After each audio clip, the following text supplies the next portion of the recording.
Hello, welcome back to my channel home made healthy delights. ఈరోజు నేను చూపించేది పెసరపప్పులతో ఉల్లికాడలు వేసి కూర చేస్తున్నాను. అది ఎలానో చూపించేస్తానండి. ఫస్ట్ మనం పెసరపప్పు నానబెట్టుకోవాలి. తర్వాత ఒక ప్యాన్ పెట్టుకొని నూనె వేసుకొని జీలకర్ర ఇంకా ఆవాలు ఈ రెండు వేసుకొని వాటిని చిటపటలాడనివ్వాలి.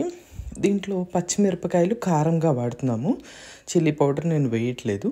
అందుకని నూనెలోనే పచ్చిమిరపకాయలు వేసేస్తే మన కూరకి సరిపడినంత కారం వస్తుంది. ఆ తర్వాత ఇలాగా నా దగ్గర షాలెట్స్ అంటారు కదండి, చిన్న చిన్న ఉల్లిపాయలు అట్లాంటివి ఉండవు.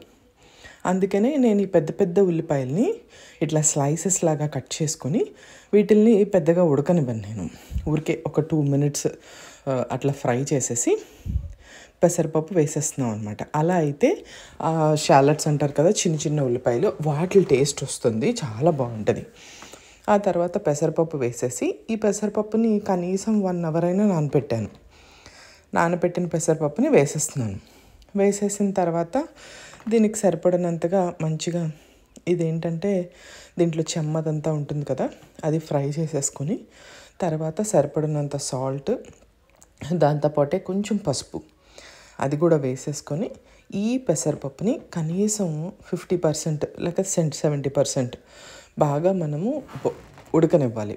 మూత పెట్టేసుకొని చక్కగా మీడియం ఫ్లేమ్ పెట్టుకొని మూత పెట్టేసుకొని నేను ఉడకనిస్తాను. దీన్ని ఉడికిపోయిన తర్వాత కొంతసేపటికి ఇది నేను చెప్పినట్టు కొంచెం ఉడికిపోతుంది కదా పెసరపప్పు, ఒకసారి మనం ఫ్రై చేసేసుకొని గరిటెతో తిప్పుకొని చూసుకొని అంతా ఓకేనా అని చూసుకున్న తర్వాత వీటికి మనం గ్రీన్ ఆనియన్స్ వేస్తున్నాం కదా, ఈ లోపు వాటిని చాప్ చేసి పెట్టుకొని వాటిని నేను దీంట్లోకి వేసేస్తాను.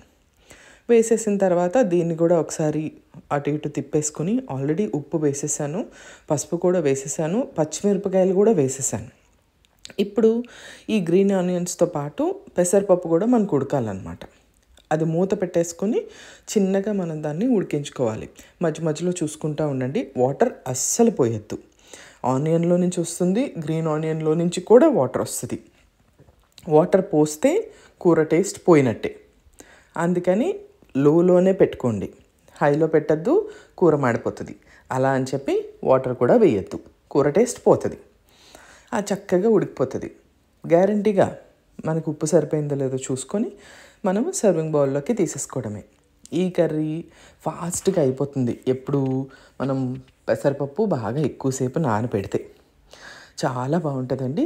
రైస్తో కానీ చపాతీతో కానీ తినండి, ట్రై చేయండి. Thank you so much for watching. Bye.